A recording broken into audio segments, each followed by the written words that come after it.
Hi, everybody. It's a Wednesday, October 28th. Oh my God, everyone's on pins and needles, right? Because we have an election in less than a week. We are so close to um, kicking, who out of the White House. It's going to be crazy. Last few days of campaigning, looking good right now for the Biden. But obviously, we don't want to count our eggs before they hatch, but things are looking pretty good. I think the Biden campaign has all the elements to close out the campaign. They have a huge money advantage. They're outspending Trump by a tremendous amount in all the swing states. And more importantly, they're going after him in traditionally red states like Georgia, like in Texas, like in Arizona, in Ohio. It's going to be fun. Next Tuesday night is going to be a great night for America. So actually, let's get started. Okay, it is Wednesday, October 28th. Of course, it was like the forecast. A couple more nice days in Seattle, a little rain on Friday, but look, the weekend looks amazing, which I love. And then next week, we'll talk about next week. Uh, yeah, it's going to rain on election day. But you know what? We have mail-in ballots. It doesn't matter. And on Wednesday, I'm going to Palm Springs. Oh, you know what? Donald Trump really doesn't care about his supporters. Number one, he has these super spreading events where he packs the people shoulder to shoulder. Not everyone wearing masks, as you can see here. And then he went to Omaha, Nebraska, and literally he goes to these airports so he can come in and out for his convenience, obviously.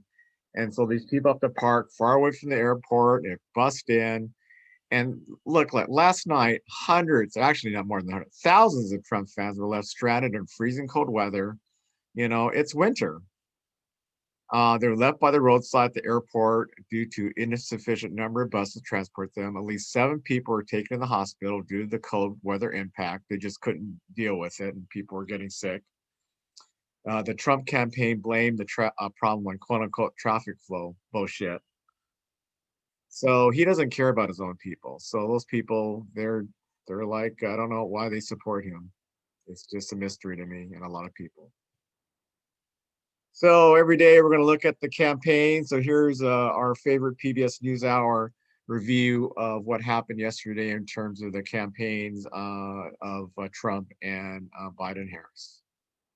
This has been a long day on the campaign trail with rally after rally for President Trump, former Vice President Biden, and their running mates. They are now in an all-out drive to the finish line next Tuesday. White House correspondent Yamiche Alcindor begins our coverage. 1 week to go, and in the run-up to election night, both candidates are crisscrossing the swing states. Today, Democratic candidate, former Vice President Joe Biden, campaigned in Georgia. It's a bid to flip a state that hasn't voted blue in a presidential race since 1992. We will act on the first day of my presidency to get COVID under control. We'll act to pass my economic plan that will finally reward work, not wealth in this country. We'll act to pass my health care plan to provide affordable, accessible health care. While his running mate, Senator Kamala Harris, visited Nevada. Hello, Orlando! And former President Barack Obama, while campaigning in Florida, said the Trump administration is incompetent and pointed to its lack of response to the coronavirus pandemic. His chief of staff on a news program says we're not going to control the pandemic. He just said this. Yes, he did. And yes, we noticed you're not going to control the pandemic. Listen, winter is coming. They're waving the white flag of surrender. Meanwhile, President Trump made a sweep around the Midwest, hitting Michigan, Wisconsin, and Nebraska. He won all of them in 2016, but is struggling to repeat that in 2020, according to polls. He accused the media of focusing too much on the virus. COVID, COVID, COVID, COVID, COVID, COVID, COVID, COVID, COVID, COVID. Well, we have a spike in cases. Do you ever notice they don't use the word death, they use the word cases? Vice President Mike Pence continued to campaign throughout North and South Carolina. That comes despite the recent COVID outbreak among at least 5 of the aides. We're going to make this state and nation stronger than ever before. We're going to make North Carolina and America more prosperous than ever before. We're going to make North Carolina and America more united than ever before. Democrats on Capitol Hill are fuming over last night's confirmation of Justice Amy Coney Barrett to the Supreme Court. In contradiction to its stated principles, this Republican majority confirmed a lifetime appointment on the eve of an election. A justice who will alter the lives and freedoms of the American people while they stood in line to vote. But Republicans celebrated their conservative nominee's confirmation. They dismissed Democratic outrage as unfair. It's a national crisis when a Republican president makes a nominee for the Supreme Court. Catastrophe looms right around the corner. The country will be fundamentally changed forever. The High Court is also at the center of another election-related dispute. Last night, justices ruled 5-3 that Wisconsin may not accept ballots that arrive after polls close on Election Day. That's a rejection of an appeal by the Democratic Party. It came as President Trump continued his attacks on election integrity. He tweeted a false claim saying, quote, big problems and discrepancies with mail-in ballots all over the USA. Must have final total on November 3rd. Twitter put a warning label on the tweet for misinformation. In fact, official results have never been completely counted and certified by election night. And changes to voting rules amid the pandemic mean results may take longer to calculate. In Texas, where voters are already lining up at polling locations at record numbers, some voters feel early in-person voting is safest. I certainly feel better just doing it in person. The mail-in ballots, I've heard stories nationally, so I felt better about just doing it in person.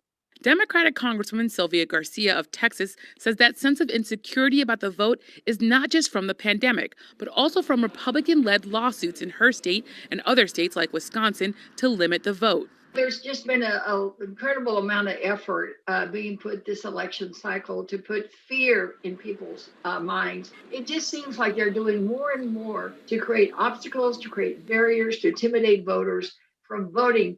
7 days until Election Day, with an electorate getting an historic jumpstart, but a little jumpy about how it will all turn out. For the PBS NewsHour, I'm Yamiche Alcindor.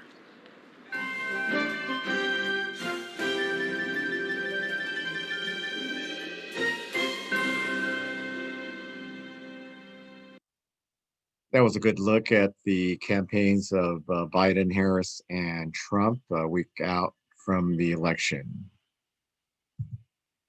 Unfortunately, there was another deadly police shooting of a black man in Philadelphia.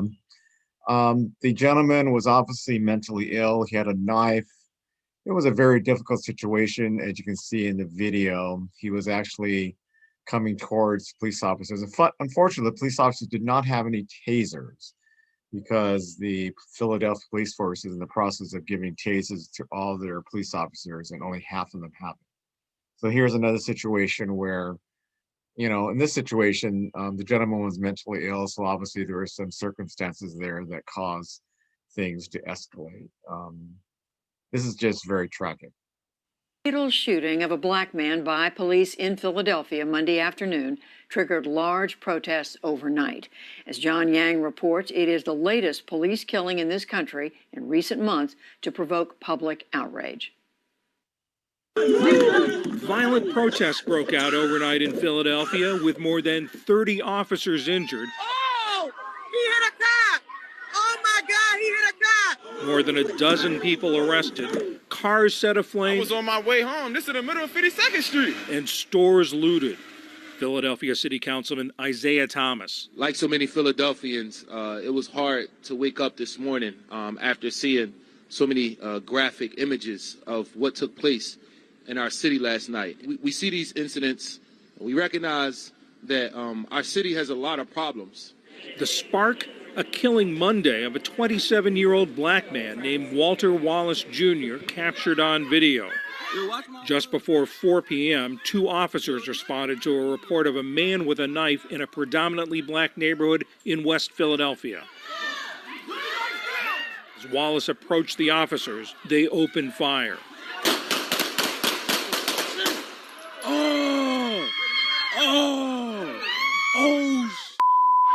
Oh my God! He was rushed to Penn Presbyterian Medical Center where he died. Philadelphia Police Sergeant Eric Grip described what happened. The male continued to follow after the officers while brandishing the weapon. The officers ordered him to drop it several more times. Fortunately, he did not. The officers discharged their weapons several times, striking the male. Wallace's father said his son suffered from mental health issues and was on medication.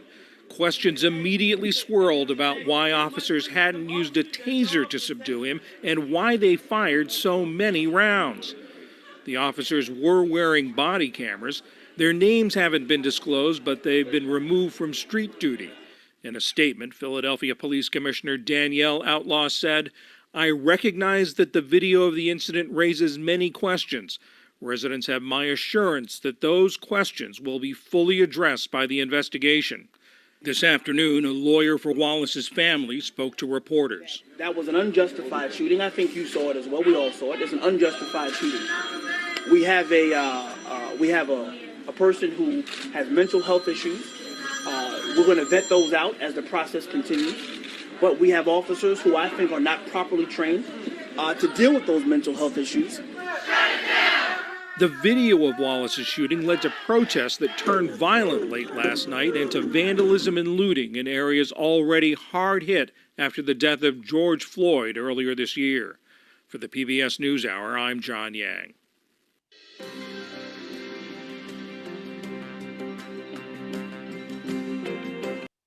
This is horrible. I mean, like that stat said, almost every week. This has to stop. And there's a lot of systemic racism. There's a lot of police training needs to do in terms of de-escalation. In this case, this was a very tragic case. Obviously, the victims or the person's mental illness contributed to the fact that he was lunging towards the officers, which wasn't good. But unfortunately, the officers didn't do the de-escalation or do something in terms of having a taser to subdue the suspect. This is very tragic. Oh, another thing that's happening in this country other than the election is that there's wildfires that have just ravaged California this summer into fall. And there is one, in fact, the person I work for, she had to evacuate her home in the Irvine Hills yesterday morning. She had to move to her parents' home because they were forced to evacuate because of these wildfires. So let's look at an update from what's happening down in Southern California.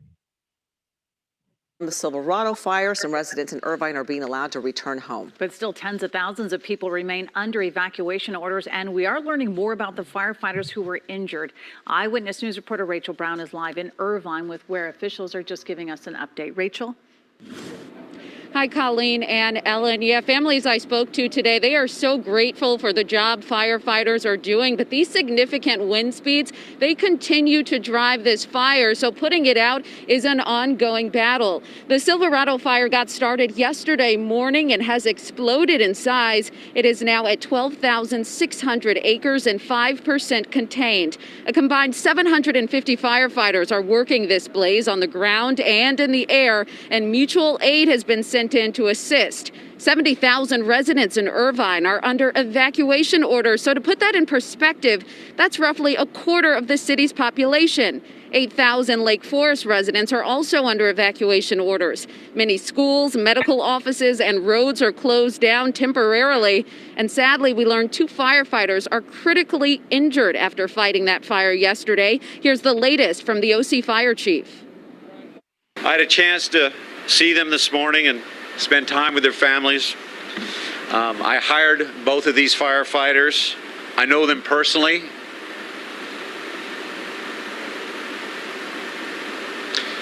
They're extremely strong. Having gotten to know their parents over the last 24 hours, I can see where they've gotten their strength. It's tough for any firefighter, certainly any fire chief, to feel this helpless when you've got part of our fire family, again, fighting for their lives. An emotional moment there for sure. SoCal Edison says its equipment is under investigation as a possible source for this fire.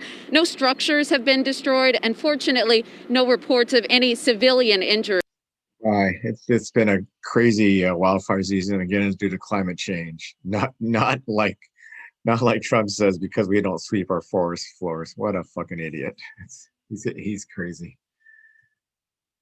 Okay, we're gonna finish off with 2 ads. Here's one from Lincoln Project called Crossroads, featuring a couple of great coaches in the NBA, Doc Rivers and Steve Kerr. Let's look at Crossroads. We're at a crossroads, this country of ours. And it's time to decide where you stand. I stand for truth over lies. I stand for equality. I categorically reject white supremacy. I believe our veterans are true American heroes. Not suckers and losers. I believe all Americans deserve access to affordable health care. I believe a presidency should be transparent and not veiled in deception. I stand for justice for all. I believe in compassion and decency. What do you stand for? Because the answers should be simple. A vote for Donald Trump is a vote against the very ideals upon which our country was founded. Our democracy itself is at stake. So be a man. Take a good look in the mirror and decide, is she worth defending? We know where we stand. We stand united. We stand for the land of the free and the home of the brave. We stand with Joe Biden. Joe Biden. The Lincoln Project is responsible for the content of this advertising. That was great. 2 of my favorite coaches in the NBA, Doc Rivers, formerly of LA Clippers, and now I think he's with Philadelphia Sixers, and obviously Steve Kerr of the great Golden State Warriors. Awesome message from them. Well, let's finish off one from the Biden-Harris campaign, and this is featuring our favorite president, President Obama. For 8 years, Joe was the last one in the room whenever I faced a big decision. He made me a better president, and he's got the character and the experience to make us a better country. That's a nice, short and sweet ad from President Obama. So, hey, we have just 6 more days to go, and it's going to be a crazy time. I pray, I'm not religious, but I pray for this country. We're gonna do the right thing, which I believe we will. I have a belief in this country that at the end, we always do the right thing, even though we have some pretty crazy people in this country. So have the faith, vote, and take care. Have a great day.